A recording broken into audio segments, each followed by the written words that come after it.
आता मी आमंत्रित करीत आहे श्री संजय लक्ष्मण बोंटावार सरांना. सर फिजिक्स विषय शिकवतात आणि Eklavya model residential school Borgaon बाजार येथे ते कार्यरत आहेत. संजय बोंटावार सर. धन्यवाद मॅडम. प्रतिमेच्या स्वरूपात असलेल्या राणी दुर्गावती, जननायक महामानव बिरसा मुंडा व ज्यांच्या विचारावर महाराष्ट्राची निर्मिती झाली अशा अखंड हिंदुस्थानाचे आराध्य दैवत शिवाजी महाराज व ज्यांच्या घटनेमुळे ज्यांनी घटना लिहिली, जे घटनेचे शिल्पकार आपण म्हटले जातात डॉक्टर बाबासाहेब आंबेडकर, अशा या सर्व महामानवांच्या विचारांना प्रथम मी वंदन करतो व त्यासोबतच सन्माननीय मान्यवर व आदरणीय व्यासपीठ या सर्वांना मी आभार व्यक्त करतो की त्यांनी मला तर दोन शब्द बोलण्याची संधी दिली. सांगायचं म्हटल्यावर हा जो प्रवास आहे, जे 17 विद्यार्थी आपण जेई मेनमध्ये घडवतोय आणि गोंदियासारख्या जिल्ह्यामध्ये ज्याची इतिहासामध्ये नोंद झाली, हा प्रवास खूप खडतर होता. याचं संपूर्ण श्रेय जातं ते म्हणजे आमचे प्रकल्पाचे प्रकल्प अधिकारी आदरणीय श्री राचलवार साहेब. या प्रवासाची सुरुवात 2021 मध्ये झाली. शैक्षणिक वर्ष 2021-22 मध्ये जेव्हा 12वी बोर्डाच्या परीक्षा संपल्या, लगेचच आमच्या साहेबांच्या डोक्यात म्हणजे त्यांच्या कल्पक दृष्टिकोनात एक विचार आला की या विद्यार्थ्यांसाठी क्रॅश कोर्स राबवायचा आणि या क्रॅश कोर्सचा कालावधी होता फक्त 1 महिना. या 1 महिन्याच्या कालावधीमध्ये आम्ही 7 आश्रमशाळा व 1 एकलव्य निवासी शाळा असे एकूण 8 आश्रमशाळेतील 50 विद्यार्थ्यांची निवड केली. या 50 विद्यार्थ्यांपैकी 23 विद्यार्थी वेगवेगळ्या क्षेत्रात प्रावीण्य मिळवलं. त्यामध्ये इंजिनिअरिंग, नर्सिंग, फार्मसी, मेडिकल अशा वेगवेगळ्या क्षेत्रात त्यांनी प्रावीण्य मिळवलं. याच धर्तीवर आमच्या राचलवार साहेबांशी मी चर्चा केली. साहेब, हा जो प्रोजेक्ट आपण 1 महिन्याच्या ऐवजी 4 किंवा 6 महिन्यासाठी जर राबवला तर याचा जो निकाल आहे, याचा जो आउटपुट आहे, हा दुपटीने पुढे बाहेर येईल. यासाठी साहेबांशी जेव्हा चर्चा करण्यात आली, साहेबांनी सर्वप्रथम सांगितलं जो CBSE तुमचा जो अभ्यासक्रम आहे, हा अभ्यासक्रम तुम्ही कव्हर करा. जून, जुलै, ऑगस्ट, सप्टेंबर, त्यानंतर या 4 महिन्याच्या कालावधीमध्ये आम्ही जवळपास 60% सिलेबस कव्हर केला होता CBSEचा. त्याच्यानंतर साहेबांशी पुन्हा एकदा चर्चा केली आणि साहेबांपुढे आराखडा मांडला की पुढच्या 4 महिन्यामध्ये आपण जे क्रॅश कोर्स संदर्भात आपण जी संकल्पना राबवलेली आहे त्याचा अभ्यासक्रम कशा पद्धतीने पूर्ण करायचा.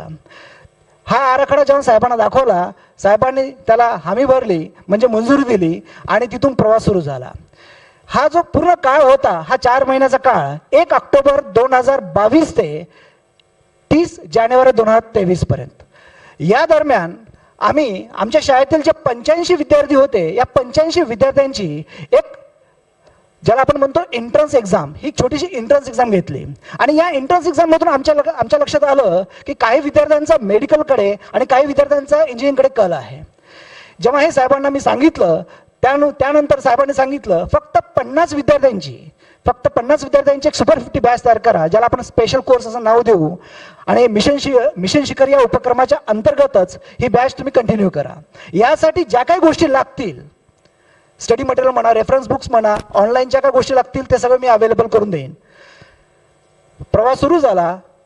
1 ऑक्टोबर पासून ते 31 जानेवारीच्या दरम्यान आम्ही जसं जसं या सगळ्या गोष्टी घेत होतो, एक टास्क अशा पद्धतीचा होता की पहिला सिलेबस पण कव्हर करणं, कारण की मुलांच्या बोर्ड एक्झाम पण जवळ होत्या आणि याच्या व्यतिरिक्त तुम्हाला एंट्रन्स एक्झामच्या संदर्भात म्हणजे नीट आणि जेई यासारख्या एक्झामच्या संदर्भात पण तयारी करून घ्यायची होती.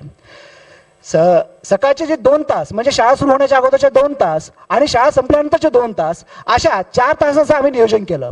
आणि यासोबतच रिमेडियल क्लास आणि सुपरवाइज स्टडी याचं सुद्धा आम्ही व्यवस्थित नियोजन केलं. या 4 महिन्याचं नियोजन करत असताना सातत्याने एक गोष्ट प्रखरतेने जाणवली, ते म्हणजे साहेबांचं म्हणजे एकदम खंबीरपणे आम्हाला जे पाठबळ मिळत होतं आणि वारंवार या गोष्टींची ते फॉलोअप घेत होते, त्याच्यातून त्यांचा एक दृष्टिकोन जाणवत होता, ते म्हणजे आदिवासी विद्यार्थ्यांसंदर्भात असलेलं त्यांच्यामधलं एक, ज्याला आपण म्हणतो ना की एक सॉफ्ट कॉर्नर, या विद्यार्थ्यांना पुढे भविष्यात काय म्हणजे कुठल्या पदावर नेऊन ठेवणे, कुठल्या उच्चस्तरीय शिक्षण देण्याची जे भावना असते, ती भावना त्यांच्या वारंवार त्यांच्या बोलण्यातून जाणवत होती.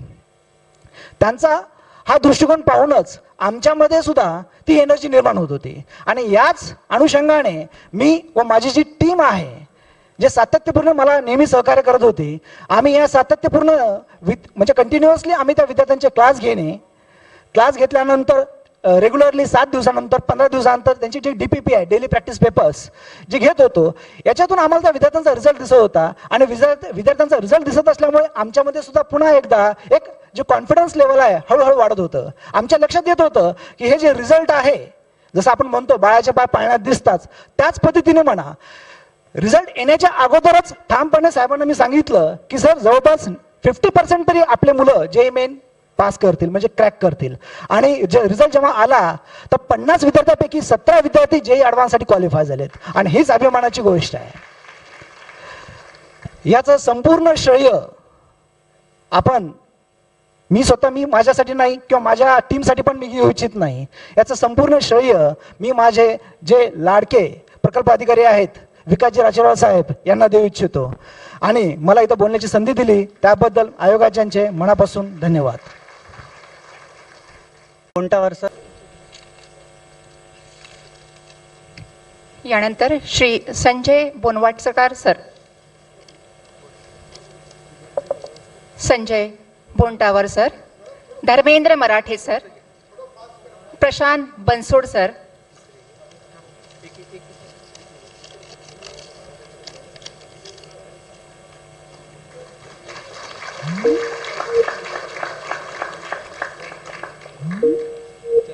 देवरी प्रकल्पातील JEE पूर्व परीक्षेतील यशस्वी विद्यार्थ्यांनी तयार असावं.